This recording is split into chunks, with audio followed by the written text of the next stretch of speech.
Hare Krishna devotees. Hare Krishna. Hare Krishna, Mataji. Hare Krishna. So today we will be Hare Krishna, Janil. So basically today we will be having, we are on a new drive, right? So we finished, we were in the war field, then we went to the forest, right? For your Ashtanga Yoga. So with that we finished what's called the Karma Yoga part. We moved from being Karma Kandis, which means that we'll focus only on ourselves, to Karma Yogis, where we will work in devotion, which means that whatever work we do, we will do, but we will have Krishna as the central point, God-centric thought, right? So this is point one. Now the second half, which is from the 6 to 12 chapters, are like the sandwich, right? So when you have the bread, the tastiest part is the sandwich between. So the tastiest part is bhakti, and that's what we are entering now. So right now, we are going to go very close and sit next to Krishna and hear about him.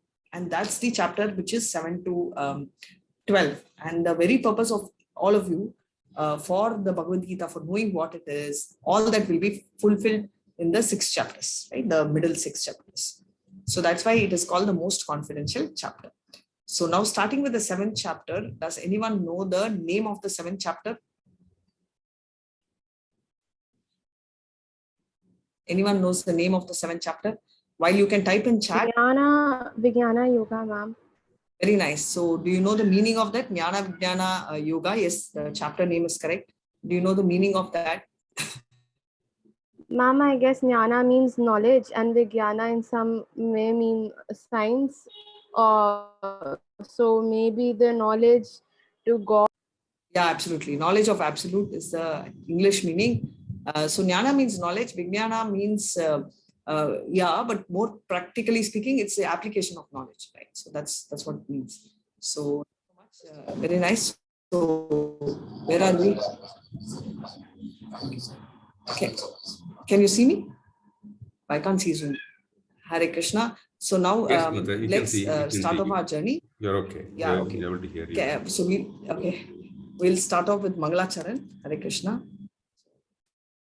Om Ajnana-Timurandasya Jnananjala-Chalakaya Chakshurun-Militam Ena Tasmai Shri Guruve Namaha Shri Chaitanya-Manobishtam Snapitam Yena Bhutale Swayam Rupa Kadamaya Dadati Swapadatikam He Krishna Karuna Sindhu Deenabandho Jagatpate Gopeshu Gopika Kanta Radha Kanta Namastute Tapta Kanchana Gaurangi Radhe Vrindavaneshwari Vishabhanusute Devi Pranamami Hari Priye Vancha Kalpatarubhyascha Kripa Sindhubhya Evacha Patitanan Pavanebhyo Vaishnavebhyo Namo Namaha Jai Shri Krishna Chaitanya Prabhu Nityananda Shri Advaita Gadadara Srivasadi Gaura Bhakta Vrinda. Come on, all of you. Hare Krishna, Krishna Krishna, Hare Hare, Hare Rama, Rama Rama, Hare Hare, Hare Krishna, Krishna Krishna, Hare Hare, Hare Rama, Rama Rama, Hare Hare, Hare Krishna, Krishna Krishna, Hare Hare, Hare Rama, Rama Rama, Hare Hare. So Hare Krishna. So, okay. Finally, what we're going to enter this chapter. So we will Krishna presentation. Yes.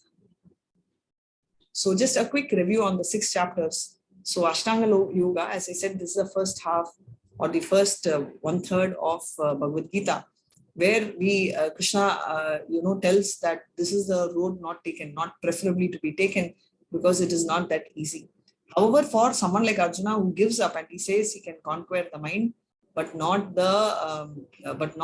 do renunciation, Krishna says it is possible by practice. So advancing in yoga, it's the Ashtanga Yoga, which means 8 postures. Then you have 2 phases, right? The initial stage and the final stage, Yoga Rudha, Yoga Rakshu. So basically the 2 levels of yoga practices. And why you should control mind. We also saw the mind should be like as if when there is no breeze, how the lamp will be without a little bit of disturbance also. That way we should keep. What's the destination of the unsuccessful yogi? So we saw that, right? Papa punya kritak loka suchima chashvata samaha suchinam shrimatam gete loko brashtaya vijayate. Suchinam means somebody in a transcendental family, and shrimatam means somebody in the wealthy family, like all of us, right? So bhakti yoga is the topmost of all. Now, since it ends with the fact that bhakti yoga is topmost, he's now going to talk about bhakti yoga.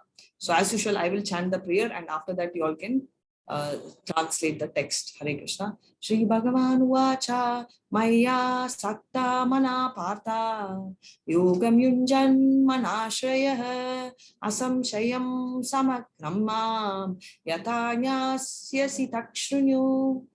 Hare Krishna. Hare Krishna. Now here, O son of Parth, Arjuna, how by practicing yoga in full consciousness of me with the mind attached to me, you can know me in a full, free from doubt. Hare Krishna. Thanks, Lakshmi. Nice reading. Hare Krishna. So he says that by practicing yoga, right, fully conscious of me. So this yoga, this particular chapter is a very interesting chapter because it involves 2-3 things. One is its categorization. We always like being categorized, right? We don't like being identified, but we always like to know where we fall, right? Whether it's ranking. So we'll get to know this. We'll also get to know it's basically all classes of men. They will put in small boxes, not conceal, but then which category we fall. So it talks about powers of mind is is so 7.2. Yeah, go ahead and read. Hare Krishna.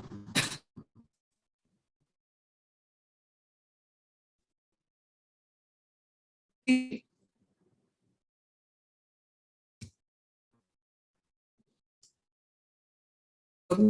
unmute.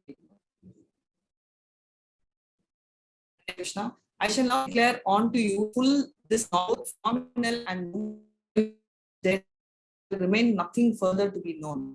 So he's telling that in this chapter he's going to talk about both phenomenal and nominal. Basically, phenomenal and nominal means the spiritual, that is the transcendental knowledge as well as the material knowledge. So he says that phenomenal, the material, and the nominal, which he's going to explain. All this he is going to explain, and after knowing this, he says he gives a guarantee there is nothing which needs to be known. Is there anywhere in your class, right? Any book you take, it always says refer to further books, right? It talks about further reference. Is there any book which says this is the authority? Whether it's maths or physics or chemistry, any book which does not have reference to and says just this one book is fine, you will have complete knowledge and nothing is remaining. Is there anything like that which is guaranteed in any book? No, Mataji. No, right? But you see in Bhagavad Gita, Krishna is giving that guarantee. He says everything will be known just in this single book. So 7.3, Hare Krishna. Manushyanam sahasreshu kaschit yatati siddhaye yatatam api siddhanam kaschin mamyeti tatvatah. Hare Krishna. Yeah, please read. Out of many thousands amongst men, one may endeavor or perfection, and one of those who have achieved perfection, hardly one knows me in truth. So this is like, let's take sports, which is a picture which is given. So many people are contesting, even if for that matter, if you're talking about a state rank, you know how many people will compete, right? And of that, only one will succeed. In that one, if someone has to get a country rank, that even narrows down among the various countries or cities which we are in. So that is what it applies also with respect to perfection. So what is perfection of life? Understanding our relationship with Krishna, right? How many people will totally understand and devote or surrender to Krishna? Out of thousands, only one will have the knowledge. And of that, only one will know the actual truth, right? What Krishna is, right? So that's what he talks about. Here, this talks about the various powers of Krishna. So Krishna's power is divided into broadly two: Antaranga Shakti and Bahiranga Shakti. Antaranga is the superior power, which talks about all his expansions like Rama, Narasimha Jayanti just went, Narasimha, all of them, and the spiritual world. And Bahiranga Shakti is the external energy, which is what is explained here in 7. Bhumi apo nalo vayu kammano buddhir evacha ahankaram iti yema dina prakritirashtada. Hare Krishna. Earth, water, fire, air, ether, mind, intelligence, and false ego. Altogether, these 8 comprise my separate material energies. Hare Krishna. So earth, water, fire, air, ether are the gross body, right? What you can see, my hand, my face, all this gross body is the five. And my soul is inside. But between the gross body and the soul, I told there is something called the subtle body, which is the intelligence, false ego, mind, intelligence, and false ego.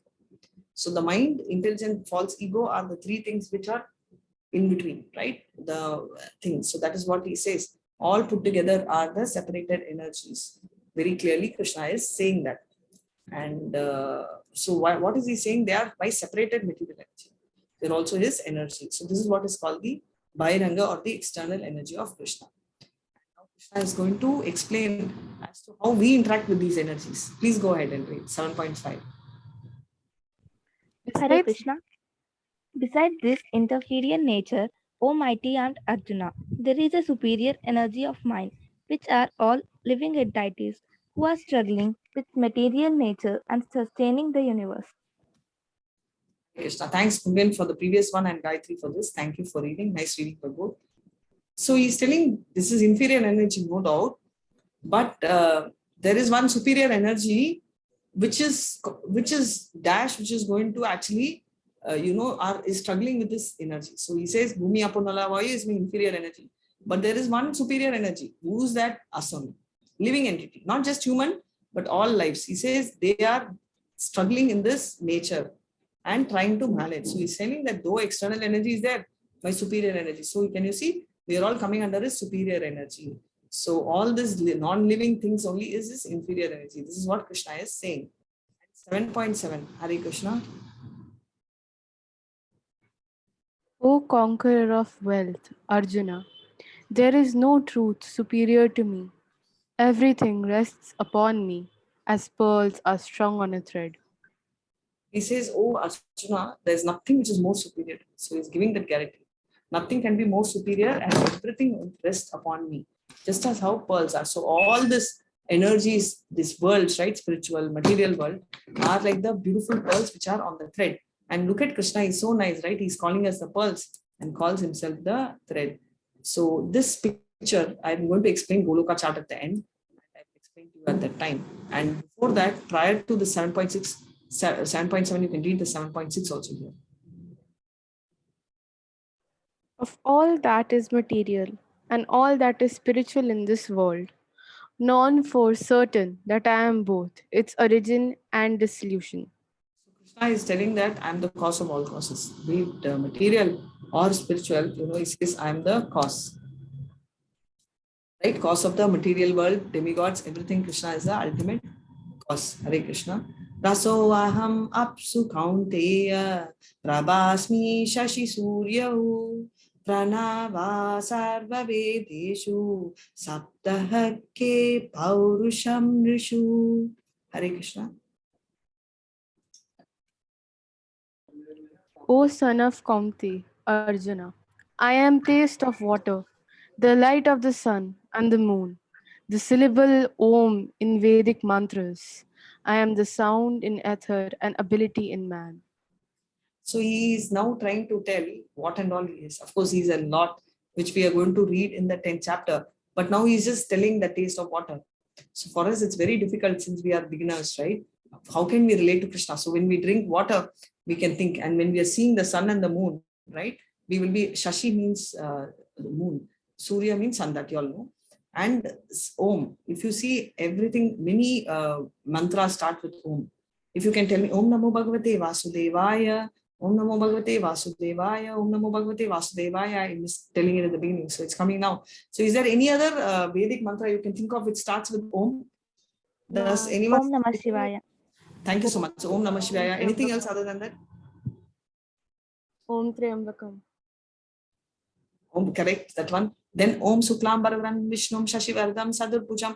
That also, right? So everything will start with Om, right? And I am the sound in ether. So the sound and the ability in man. So he's giving everything. So taste in water, light in sun, moon, Om in Vedic mantra, sound in ether, ability in man, the fragrance in earth, that fresh smell. How many of you all like the smell of the earth when it rains? That fresh smell. So he says is that he is the heat in fire.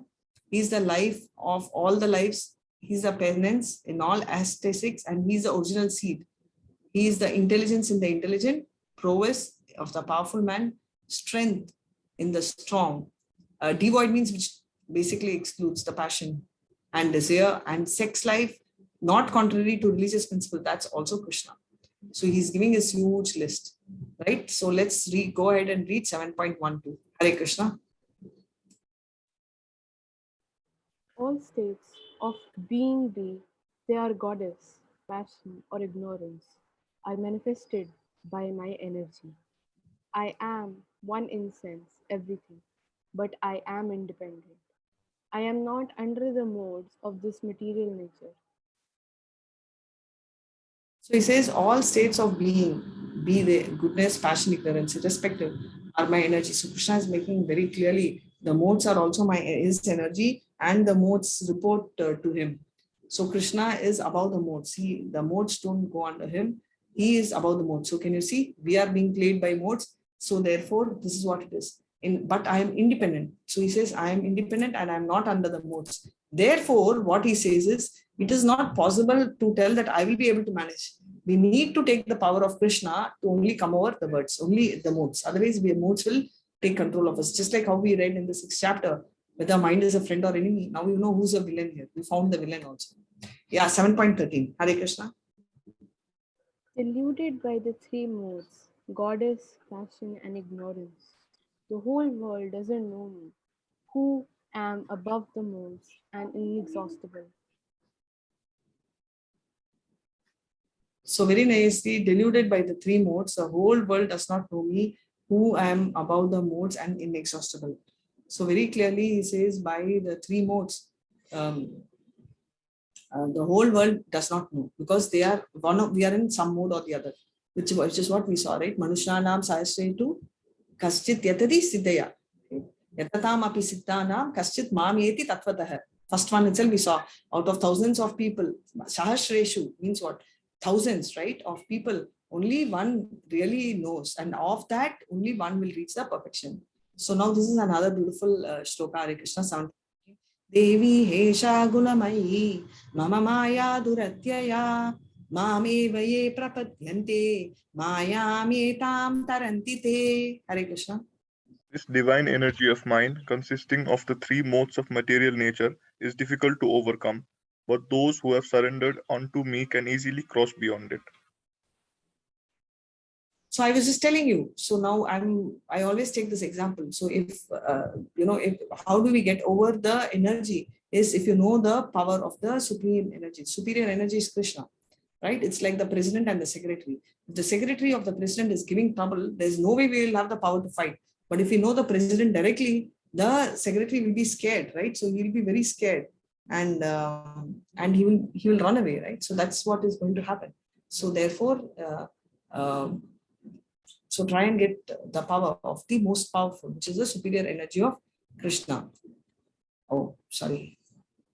So that's how we will be able to get over it. But those who have surrendered onto me, so those who are devotees of Krishna, it is not there. So with this, what we saw in 7.4, the external energy of Krishna, and later the internal energy of Krishna.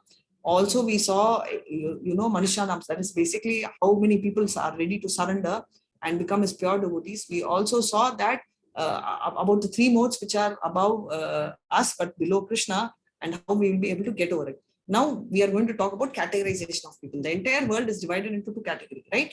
Atheist and theist. Now we are going to discuss about atheist in this. Hare Krishna. Nama dushkrutino muda prapadyante naradama maya pragrita jnana ashurembhava ashritaha.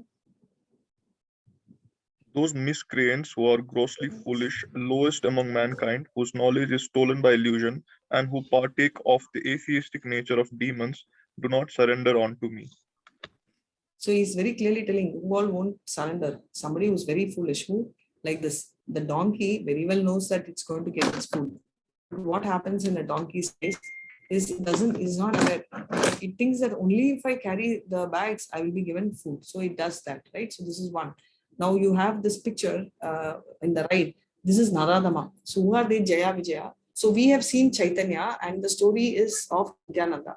So what is happening is Nityananda is is 12 years, of course, older than than Chaitanya, but they are in that same bhav, right? Like the Balram bhav, the brotherly bhav, and he follows. He's very playful, right? He's very playful, just like how Krishna used to be playful. Like that, Balram is very, very playful, and we have. But he used to strictly follow whatever Chaitanya Prabhu told. So they had asked him to go ahead and liberate these boys. Nityananda Prabhu is called the Adi Guru, right? Because Ananta Shesha, you can see two people who really are focused in trying to liberate people who are very fallen, right? One is Nityananda Prabhu, and another one is our Shiva. Lord Shiva also prays to, Sankarshan, right? So he is also majorly into liberating extremely fallen souls. That's why you will see him with all the ash in his face, because he's not that he's become low. It is just that from there he is trying to liberate people. Both of them are very elevated. Now there is this Nityananda and Jagai and Magai. What is happening is they go and tell Sankirtan with this drinking alcohol pot. Can you see? He throws and he breaks the head of Nityananda Prabhu, and Nityananda Prabhu is bleeding. Now Chaitanya Prabhu gets very angry. Now can you see, he shows his rupa and takes off the Sudarshan chakra. But immediately Nityananda Prabhu says, please don't do that, because you are here to spread the Sankirtan, and he stops. This is called the, Naradama, which means extremely fallen, right? And the next one, Maya Prakrita JzijÄNA. Jnana itself, Jnanis, who philosophers, all the great so-called scientists who don't believe in God, they are coming in this category.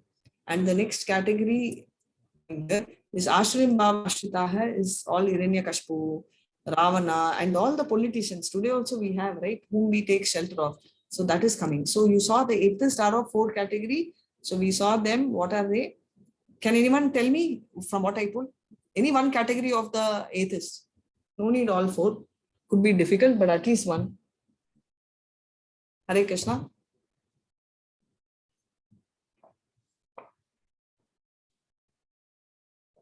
Hare Krishna. So silent, the classes. Is it everyone? Should I assume everyone have slept? Yeah.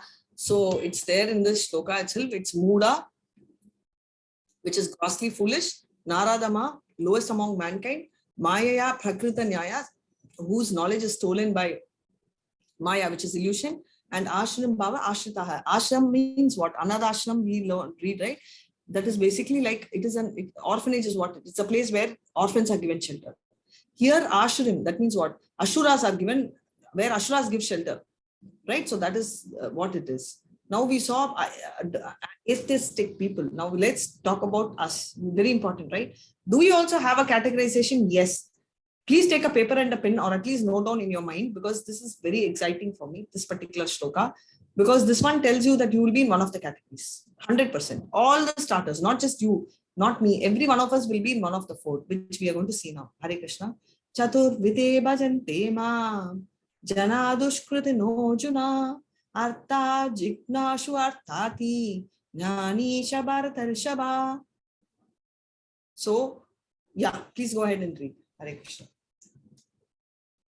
Best among the Bharatas, Arjuna, 4 kinds of pious men render devotional service unto me: the distressed, the desirer of wealth, the inquisitive, and he who is searching for knowledge of the Absolute.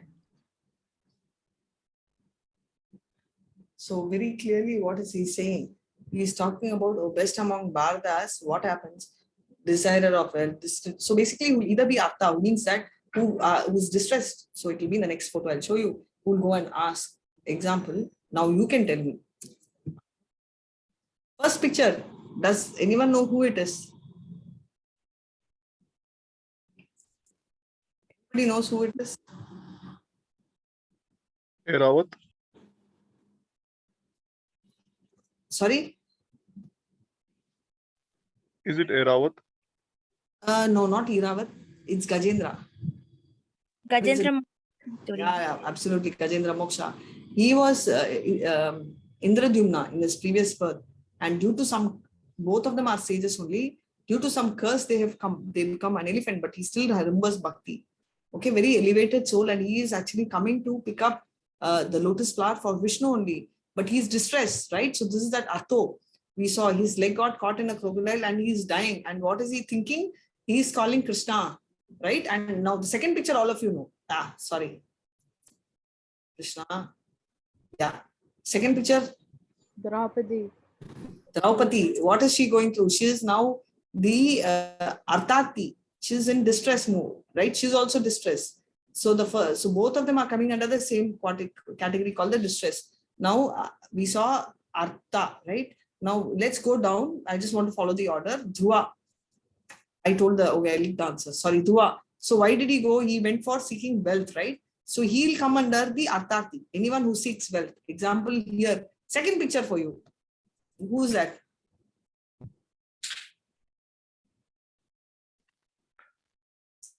Second picture, who's that? Sugriv or Bali. Sugriv, absolutely. Ramayana, Sugriv, right? So what is happening in Ramayana is that he is also seeking wealth, right? Property he wants. So then he goes and seeks God. That is 2. Now we're going to the third picture. Can anyone tell this third picture who it is? Who are all there in the third picture?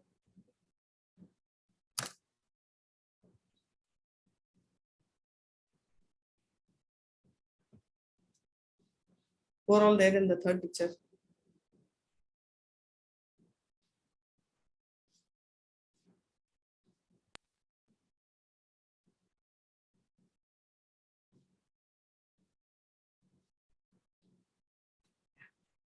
Anyone interested in the third picture? Who are there? What is the category? Any guesses? Not okay. So I'll tell you. This is the Vyasa, right? And this is Vyasa's wife, and she's pregnant with her 14-year-old Sukha. Sukha is the one who told, right, the story of Bhagavatam to Parikshit Maharaj. She's pregnant, and Sukha for 14 years refuses to come out. Oh, somebody has typed the answer in chat. Mother and father of Krishna. No, actually not for Krishna. Vyasa is also an incarnation of Krishna. It's mother and father of Sukha. Sukha is a parrot, right? So it's in the stomach of her and refusing to come. So Krishna personally comes and tells Sukha, come out. No, I'll not come out. If I come out, I'll get materially contaminated. He says, no, you'll never get contaminated. You can please come out. And finally, he comes out and immediately starts running. That will come later. That picture I'll show you later. But just remember when I'm telling you, Sukha is like the parrot. And why? Because Sukha, that's a big story. That also I'll tell you some other time. So that continuation of Sukha only is in this picture. Right? Sukha is teaching Parikshit the thing. Now this is inquisitive. Can you see? Jignashu. Parikshit wants to know about Krishna. Right? He's very curious. And this also is Jignashu. Now Sukha will come under the category of Jnani. Right? He is the category of Jnani, where he is already elevated. One more example of Jnani, can anyone give me? It's not in this picture, but can anyone tell me Jnani? While you keep thinking, this one is the Naishtrika Ashram, right? Sorry, I'm not getting the name. I'll tell you in a second. It's Naimisharanya. Yeah, Naimisharanya forest where, Sukha is preaching and there is somebody, so that preaching is actually spoken to all these munis by the devotee of Sukha, right? So he comes and in turn preaches to all of them here. So that is also inquisitive. So anybody else for Jnani? Any example of Jnani? Parikshit. Parikshit is a classic example of Jnani. Now you can see the difference between Dhruva and Parikshit, right? Many of them get confused, that's why. Hare Krishna. So there are 4 categories of good people, and now you will fall in one of the category. Artho, Artati, Jignashu, Jnani. That is stressed, right? Stressed or want wealth or inquisitive or Jnani. Of course, somebody who already has knowledge. So now Krishna is going to tell of the 4 who is the best. He'll say Jnani, of course. All are dear to me, no doubt. All, I'm very happy whoever comes in whichever reason, for whatever reason. But of the 4, the best to me will be the Jnani. That he will declare now in this Shloka 7.17. Yes, ma, you can read. Hare Krishna. Of these, the wise one who is in full knowledge, in union with me, through pure devotional service, is the best. For I am very dear to him and he is dear to me. So he says the wise one who knows full knowledge in union with me, right? Whoever is having full knowledge, that is the jnani, is very dear. And I'm also very dear. So Krishna always is very dear to whomever is dear to him. Hare Krishna. Bahunam janmanam ante jnanavaman prapadyante vasudeva sarvamiti samahatma sudurlabha. Hare Krishna. Hare Krishna. After many birth and deaths, he who is actually in knowledge surrounds onto me, knowing me to be the cause of all causes and all that is. Such a great soul is very rare. He very clearly says after knowing somebody who surrenders, he is the greatest soul. So he's saying, and 7.20. Those whose minds are distorted by material desires surrender into demigods and follow the particular rules and regulations of worship according to their own natures. He says those minds who are distorted, right? Some of them follow demigods. So we saw that in the 4th chapter also, that they surrender to they follow their own and also own type of worship. So what happens to them is what he is talking about. And 7.21, Hare Krishna. I am in everyone's heart as the super soul. As soon as one desires to worship the demigods, I make his faith steady so that he can devote himself to some particular deity. So Krishna is a Paramatma. So if anyone wants to pray the demigod, he's fine. He's just making the wish strong because demigods are also in the mode of goodness, right? And when you're praying demigods, that is also in the mode of goodness, which we will see in the 17th chapter. And he's saying that, okay, I will give them more faith so that they will go ahead and pray the demigod. And let's see what is the idea, right? Hare Krishna. 7.22. Endowed with such a faith, he seeks favor of a particular demigod and obtain his desires. But in actuality, those benefits are bestowed by me alone. Finally, one Prabhu is reading. Thanks, Janil. So some men are also active. So endowed with that faith, so what he's saying, a particular demigod, he will go. Actually, what happened, whatever the demigods are doing are basis on my credits. So Brahma Samhita is the stoka written by Brahma, and it says very clearly, Yad pada pallavi yugama vinidaya kumbha dvande pranama samaye sa ganade rajaha vidvam vigatum alamasya jagatrayasya govindamadi purusham tamam bhajami, which means, Ganesha is praying to, Govinda, that's Krishna, that please give me powers to save the devotees in the 3 worlds. So in turn, they are getting powers from him only and then taking care of us. So that is what it says. And 7.23, Hare Krishna. Hare Krishna. Men of small intelligence worship the demigods, and their fruits are limited and temporary. Those who worship the demigod go to the planet of the demigod, but my devotee ultimately reach my supreme planet. Hare Krishna. All intelligence, right? Anybody who is not very intelligent only go there. But if you pray demigods, you'll obviously go to demigods only. You're not going to come here. It is not only said here, it is also spoken in Isha Upanishad and in the 13th mantra. It very clearly says, Anya Devahu Sambhava, Anya Dahura Sambhava, Idi Shushrumadhiranam, Enestad Vijachakshure. Hare Krishna, very clearly, you know that that this is what it is, right? If you pray them, if you take a ticket to Singapore, you will not go to Switzerland, right? You'll go to only Singapore. So that is what it is he's saying, right? Hare Krishna. So 7.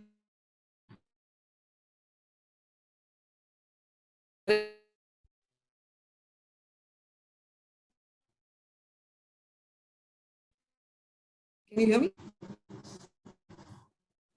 Mataji, your voice is not coming properly. Yeah, please.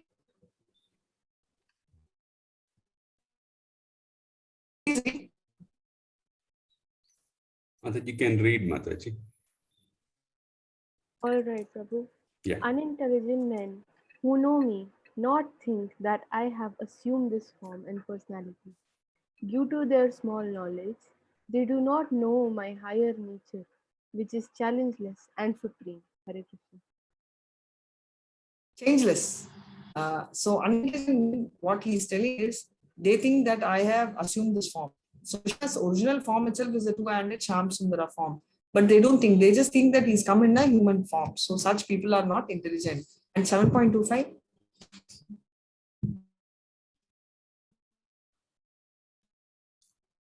Not able to see that, Mataji. Thing it's not coming on the screen yet. Your screen is stuck on 7.24. I was wondering. Yeah.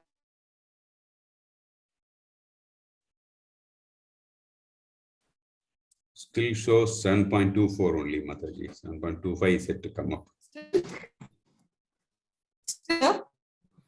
Still, your the screen is on 7.24, Mataji. 7.25 Yes, has not come up. Stuck on 7.24. 7.25 isn't loading. Oh, I don't know. Let me just stop. Now, can you see my face? Stop. Yes, Screen we sharing? can see you on the video, yeah.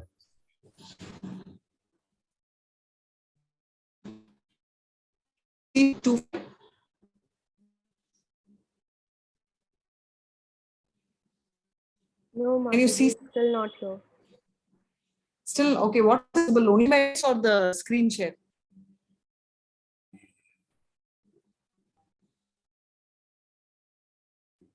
What is visible? Only the screen? Not yet, Mataji. Yeah, now it's clear. Now we are able to see. Clear, Sure. Mataji. Okay. Lag. Yeah. Please read. Yes. I'm never manifest to the foolish and unintelligent. For them, I'm caught by my eternal creative potency, Yog Maya, and so the deluded word knows me not, who am unborn and infallible. Hare Krishna. So he said, I'm never manifested to the foolish and the unintelligent because my yoga maya covers them. So nobody can see it. And to them, I'm unborn, right? Ajam, and infallible, right? They won't be able to see at all, right? So what he's telling is only devotee will be able to see. He will continue and explain. 7.26. Hare Krishna. So Hare Arjuna, Krishna. as the Supreme Personality of Godhead, I know everything that has happened in the past, all that is happening in the present, and all things that are yet to come. I also know all the living entities, but me no one knows. So he clearly says that past, present, future, everything he knows, but others don't know this. Hare Krishna. 7.28. Hare Krishna. Yesham tvantagatam apam jananam punya karmanam te dvanda moha nirmukta bhajante mam dhridavritaha. Hare Krishna.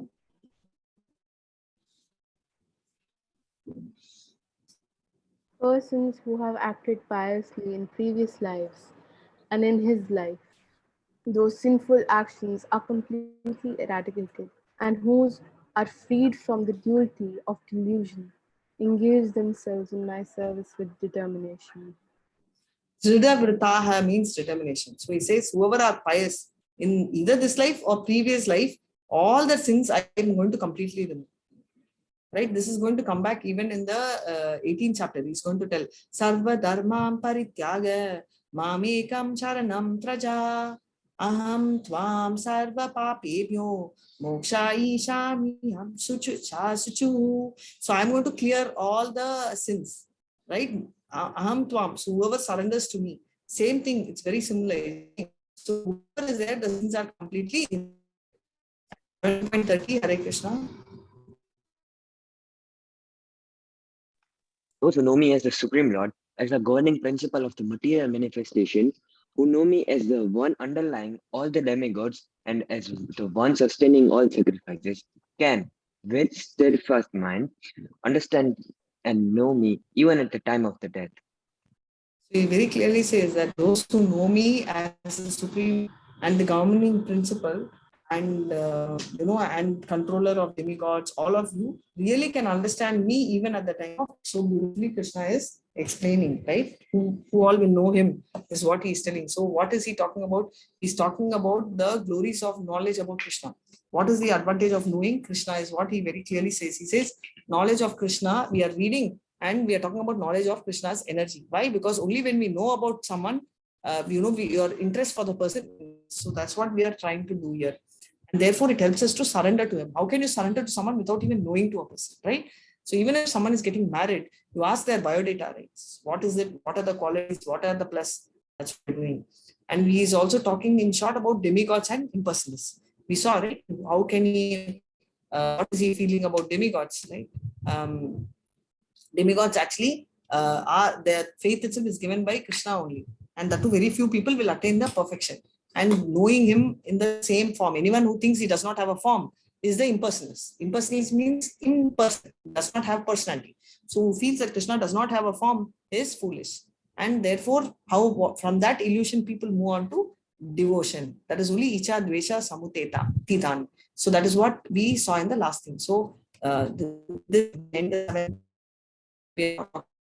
energy of Krishna, and knowing that we surrender to Krishna and understand demigods and impersonalists are going to take a very, very long time to reach Krishna.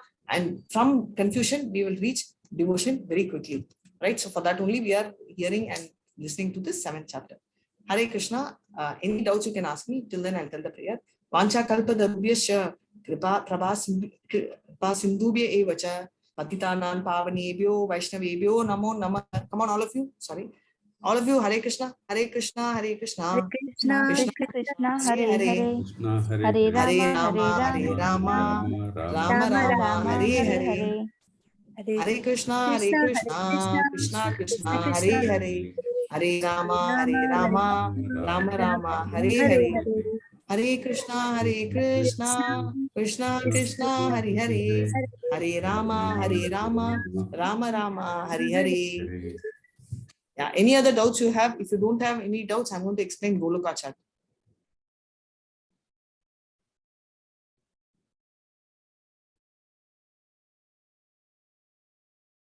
Everything demigods are there. If they were not,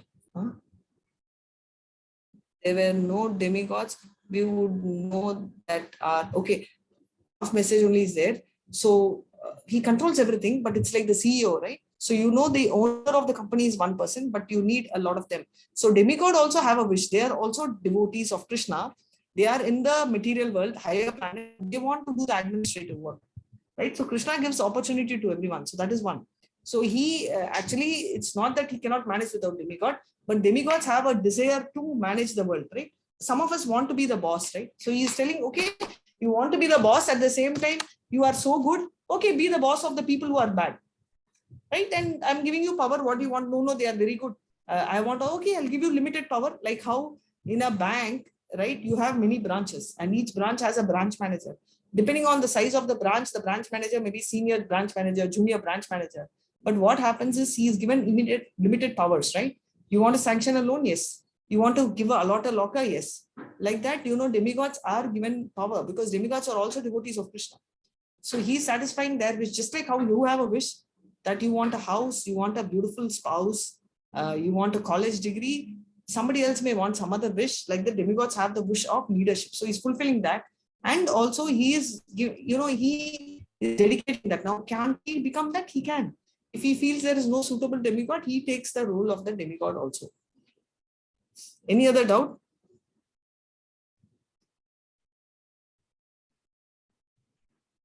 No, Mataji, we are clear. Very clear? Okay. So if there are no other doubts, where is my... I wanted to share Goloka chart, one thing, and a video. So let me just check where they are.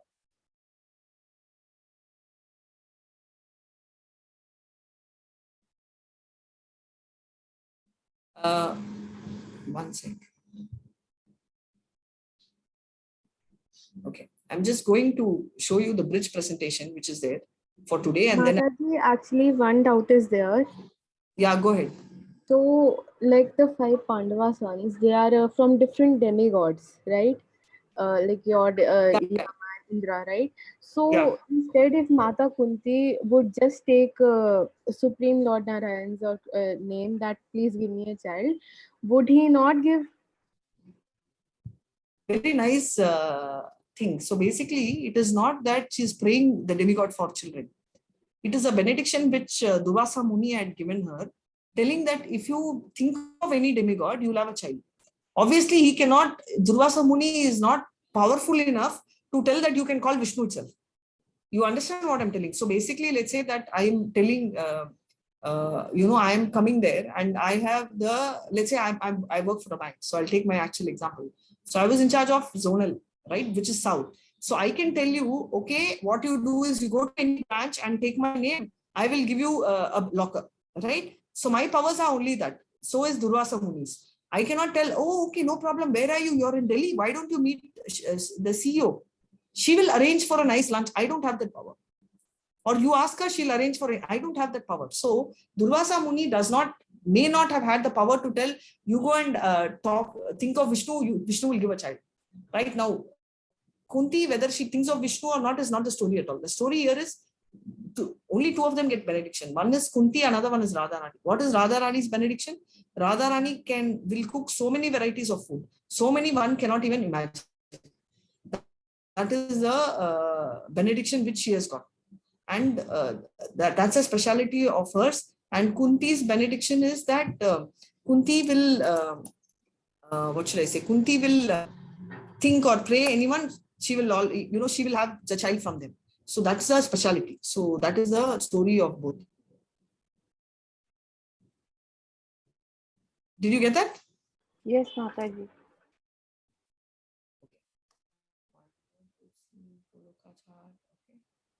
Prabhu, you can post the Goloka chart in the group. I'll explain Goloka chart. I just want to give you an introduction to mind control. So you all were asking, right? I'm not able to control the mind. So I just thought I will take you through this. And tomorrow we will start off with Goloka chart. Where is Goloka Vrindavan and all that. So we will either start the 8th chapter or start with Goloka chart. So what is the habits, right? The power of habits. Can you see me? Can you see the screen? No. You can't see the screen. Just 1 second.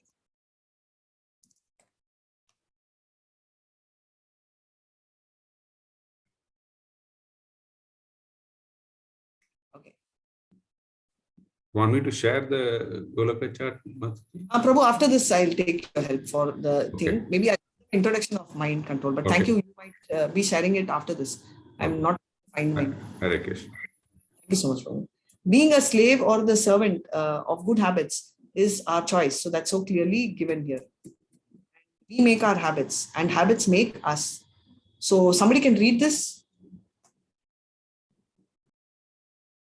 Please read. Hare Krishna. Yes, One who cannot control his mind lives always with the greatest enemy, and thus his life and its mission are spoiled. The constitutional position of the living entity is to carry out the order of the superior. As long as one's mind remains an unconquered enemy, one has to serve the dictations of lust, anger, avarice, illusion, etc. But when the mind is conquered, one voluntarily agrees to abide by the dictation of the personality of Godhead, who is situated within the heart of everyone as Paramatma. Gita 6.6. Your choice, you tell me. So basically, okay. Yeah. So what we are telling is those who control the mind, right, is the greatest enemy, because it's not that easy to we saw about the enemy, friend and all that, right? So the mind, it's Krishna, sorry, it's getting muted this time. So now this is a very beautiful picture. So we're going to see about the picture. So what is this picture about? So this is us hanging, and what is happening is the two rats here represent the day and the night, and the elephant is shaking the tree which we are hanging. So we know how it is. If we slip and fall, there are snakes, we're going to be hit. Now we have, can you see honeycomb, and the honeys are biting. We are struggling because this is dukkhalayam, right? You constantly have pain, and honey drops are falling on the lip. We are tasting the honey, and that's so tasty for us. For the few drops of honey, we are really compromising our life. Krishna is stretching the hand. We have two options. Either we can hold on to him or just stretch our hand so that he will hold on to us, right? So holding the hand is like the devotees and like demigods, right? They are devotees, they are high-end devotees, but they are not very pure. But just stretching the hand with the hope that Krishna will call is the pure devotee. Pure devotee just stretches, he's not bothered. He just leaves the hand and says, Hare Krishna, and he knows Krishna is going to definitely grab. But we are neither here nor there. We are just holding with our own endeavor, we don't want to leave. So 6.6 is what we saw yesterday, right? So we were talking about mind. how mind is our best friend or worst enemy. Currently, it's our worst enemy. It also has a similar reference in Srimad Bhagavatam 7.8.10. One who thinks that he has many enemies is an ignorant man. A person in knowledge knows that there are no enemies but those within oneself, the uncontrolled mind and senses. So very clearly, he talks about uncontrolled mind and senses are the only enemies. So we are going to enter the chapter called mind control and need for mind control. So modern society, some common facts are there. You see so many things like suicide, murder, violence, drug addiction, corruption, mental stress, divorce, violence, right? Public distress, war, terrorism. All this is increasing every year, right? The Magazine poll, the main problem what we are facing is crime and lack of morality. So number of drug users in European Union is gone to 7.4 million. Very serious drug addicts. And US divorces are 55%, Canada 45%, Denmark is 40%. And when it comes to suicide in Japan, 22,500 die. They attempt suicide, right? And no, not sorry, they actually die. And attempted suicide in US is 6.5 lakh, actually 6.5 lakh. Can you imagine? 10% of India's GDP. India is where all the gods, all the saints lived, right? Is from, alcohol and tobacco. And 50% of, this was a news to me, I didn't know, I was really shocked, consume tobacco. And 33% is consuming alcohol. Are we really advancing in the right direction? And why is there so much chaos and confusion? Prabhupada says that if you have a pack of dogs in a room, what can we expect? How can you expect peace, right? Bandhur atma manastasya yenatmaivatmana jito ana manastu chatrutve vartetatmaiva chatruvat. Hare Krishna. For he who conquered the mind is the best friend.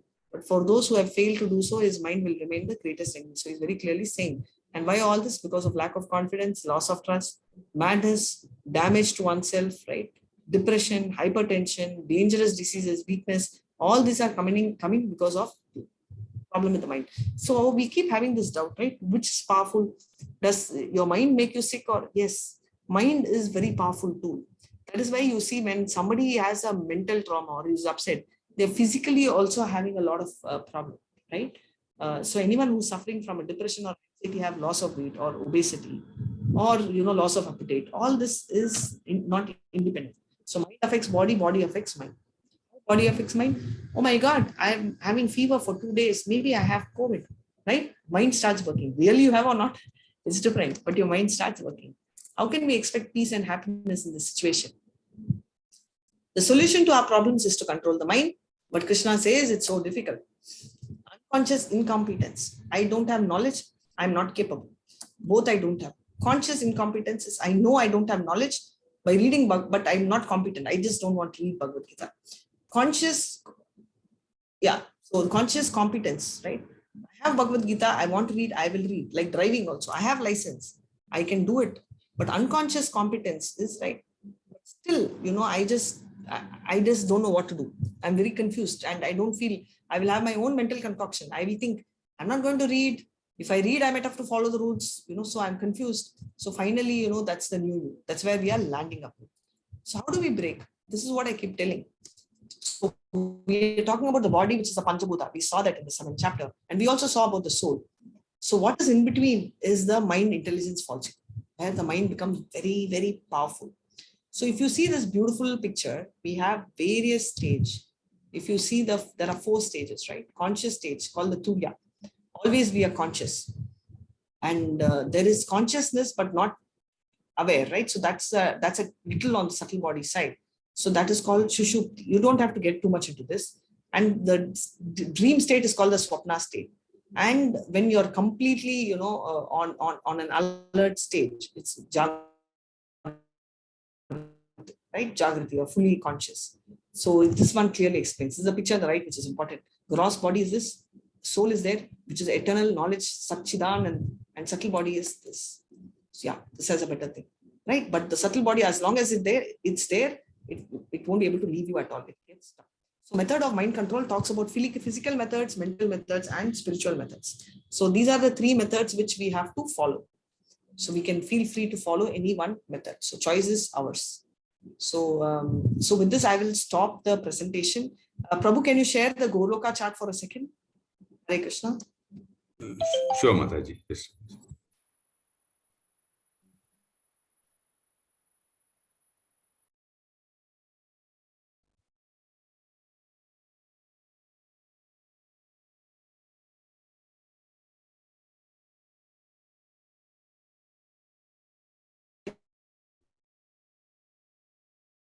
So Goloka, and what he is showing you here is called the Goloka. So Goloka is a planet in Vaikunta, which is it is where Radharani is there. This is the ambition, and this is exactly where we want to go. Prabhu will be sharing this Goloka chart to us, and if you see this Goloka chart, you can see Radharani. It's all in the form of the flower petals, right? Flower petals where all the I'm rotating, only your thing can be seen. Those like lotus petals. What is happening is innermost is the closest ring, which talks about all the 8 Sakis of Krishna, right? You will have Lata, all of them, Lata, Vishaka, Lalita, Vishaka, all the 8 Sakis will be there. Now, as you go outside the next circle, you have 5 rasas. So all the rasas are played. The first closest is the Madhurya rasa, where you will see, Radharani and all the gopis. And the next outer layer will be our Yashodama and all. The next outer layer will be all the friends, right? Sudama, Arjuna, all of them you can see in the petal. So like that, each petal describes one of the 5 rasas. The next extreme outside, right? Extreme outside is Chaitanya Mahaprabhu's Leelas, right? So this one is the, we are talking about the Goloka chart, directly Goloka, how you can go, right? Now the next one, right below this is Vaikunta, which we are going to see. Now Vaikunta is where the 400 form, Goloka is 200 form Krishna. Yes, this blue color one is Vaikunta, which is having the, the 400 form.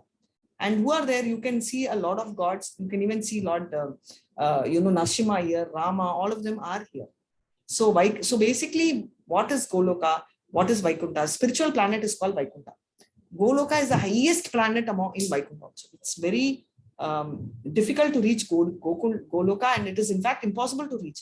Only for special people like us who have a bumper offer, right? Chaitanya Mahaprabhu came and he has given us the quick route.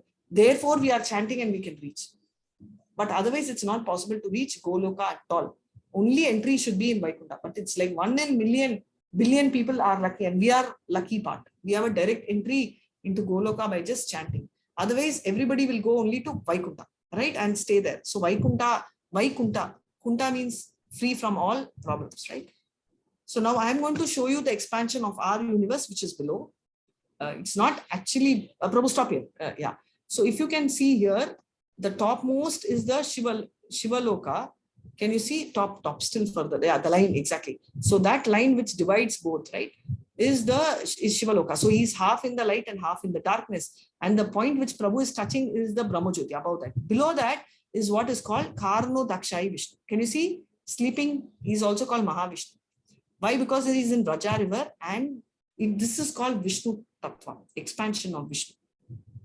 From Vishnu, he glances Rama Devi, who's Lakshmi, right? From Vishnu comes Shiva, which is Sambhu, and from Rama Devi comes Maya, and all of them, Shambhu and Maya only are there like our parents of the universe, taking care. That's only Maya Devi. So now what is happening is Mahavishnu breathes out, right? When he's breathing out, you see so many small golden balls.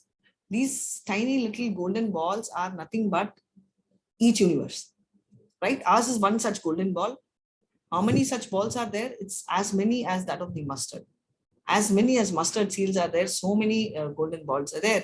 And what is finally happening is you have so many balls, like inside one, this expansion is there.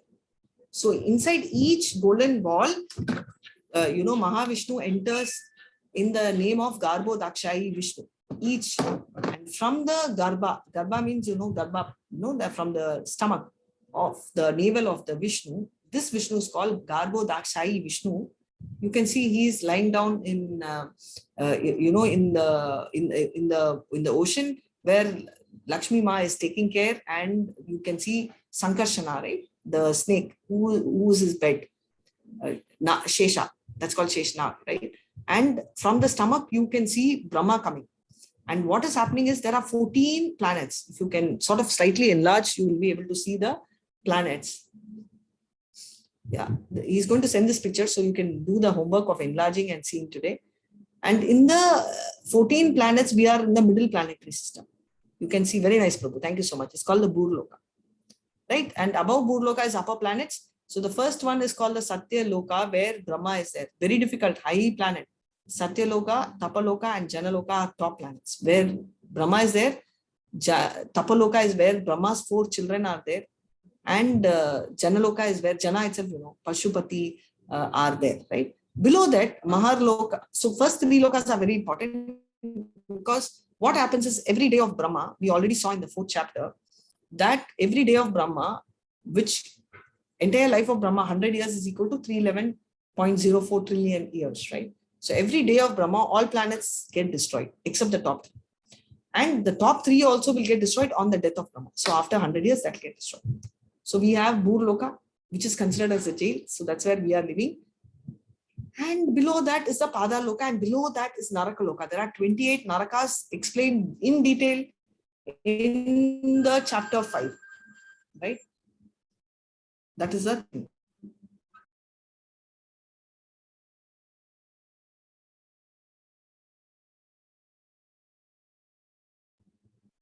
So this is the thing, Narakaloka, and these are the explanations of Narakaloka. So with this, I will stop the Goloka chart.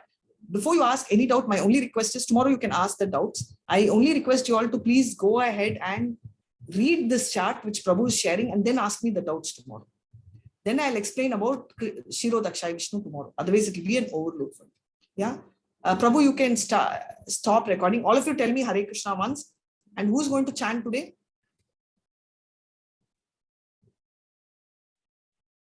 Who's going to do the chanting? Prabhu, you can start recording, stop recording.